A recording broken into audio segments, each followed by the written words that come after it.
My name is Zoie Croox, and I am from the Philippine Christian School of Tomorrow. And the title of my thesis, Midsummer.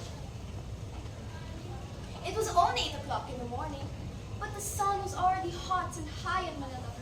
The streets were already crowded with vendors of all sorts, and the people were restlessly coming in and out of their homes, both busy and preoccupied.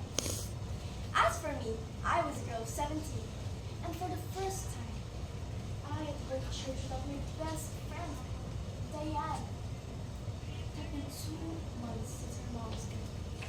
Diane tried so hard to pull herself together, for she loved her mom dearly, and her loss was more painful for her than I can imagine. The few weeks following her mom's death, Diane continued to go to church with me, but she suddenly stopped. Whenever I saw her after that, I tried to find the same Diane I hadn't seen for quite a while, but I was afraid that things would never be the same again. Living with a father who hasn't been sober for the past 3 years, and a persecuted daughter for her faith, the only thing left for her to hold on to is a hellish ordeal for anyone!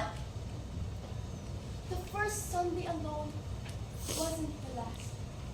For the next and the next Sunday after that, we watched and waited at the church door, seeing all those familiar figures again, but not Diane's.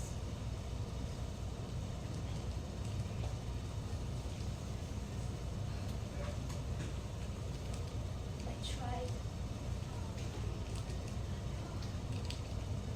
Where is Diane?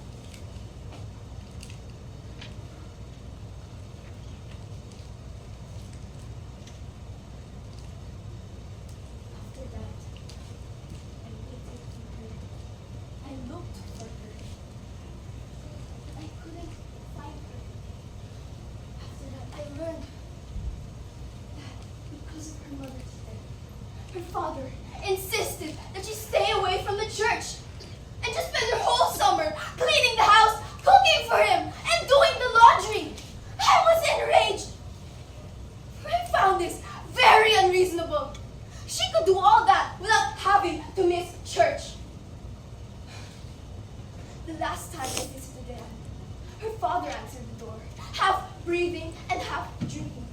He told me that his daughter would have better use of her time than to spend it inside a church, and that I would be doing us both a favor by forgetting about coming back the next day. I was losing all hopes of seeing or talking to Diane again.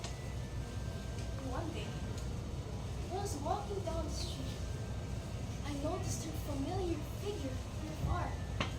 I couldn't believe my eyes were seeing someone I knew, for she looked very different. Her frame seemed more fragile and thin. As I walked closer, I noticed her sunken cheeks, her pale eyes, her dry lips. Diane! I tried to convince myself that she was the person standing in front of me, but at the same time, I felt the joy of seeing her again. Oh, hi, Rachel. She looked at me with a blank stare. Her response was emotionless as I asked her questions about where she had been. Diane, we miss you so much! Everyone in church has been wondering about you. Surely you could fit one Sunday over loads of chores. I couldn't. It won't matter anyway. You won't understand. None of you will. At this, Diane's face became flushed, and I sensed the tears she was hiding beneath her eyes. I searched for words that could dissolve her miserable mood, but all I could do was stare at the unimaginable changes in her. It was then that I noticed bruises on her arms and the red marks on her neck. I couldn't believe what I had seen. Nevertheless, I took her hands and looked into her eyes. Diane, who did this?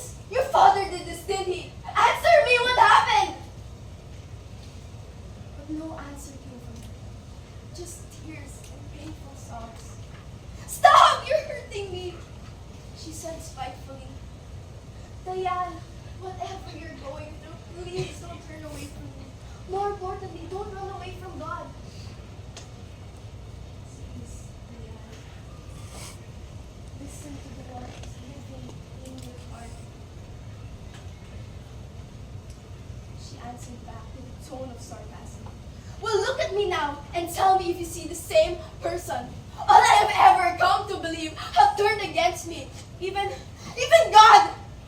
The Diane you used to know is gone. Your God has forgotten her. No, Diane, you've forgotten him. He has never left your side and you know that. Please, Diane. Let your faith hold on to God. Please be strong. I tried to reach out, but couldn't. We parted ways. My heart heavy, her eyes fierce. Now 7 summers had passed, for it has been 7 years since that day. I came back to the Philippines to attend a funeral. For Diane, at the age of 25, had died serving the Lord. She was on her way to pick up the kids for Sunday school when a drunken truck driver hit their bus. She lived the last years of her life as a sacrifice in the service of God. That is why her life and death were not in vain. Today, as we say goodbye to her mortal body, I remember what she taught us all. How one cannot be brave without being afraid. How through our weakness, God's faith is made manifest. And how we need to trust God, even when all the world gives us reasons to lose hope. As I walked away from her grave, I looked up at the sky and imagined how before Diane's faithful soul met the Savior up in heaven, she looked back on earth, the place where she lived 25 fruitful years, the place where she fought a good fight, finished her